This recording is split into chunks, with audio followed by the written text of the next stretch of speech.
कि आज अगर कोई ये कहे कि जनाब जुल्फकार अली भुट्टो और नवाज शरीफ को माइनस करने वाले आज अगर मुआवजा कर रहे हैं चेयरमैन पीटीआई नियाजी ग्रुप को माइनस करने के हवाले से, तो ये मुआवजा मुनासिब नहीं है। वो इसलिए कि नवाज शरीफ को जुल्फकार अली भुट्टो को माइनस करने वाले किरदार जो थे वो आलमी कुव्वतों के आलाकार थे, सहूलतकार थे। आलमी कुव्वतें इन्वॉल्व हैं, मगर वो क्या हैं, बचाने के लिए चेयरमैन पीटीआई नियाजी ग्रुप को कि वो जो किरदार अदा कर रहा था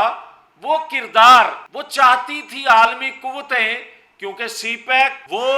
रोल बैक कर रहा था अपने 4 सालों में, वो कश्मीर के हवाले से पॉलिसी, और वो एक ताकतवर अदारे को जिस तरह कमजोर कर रहा था। और ये हकीकत है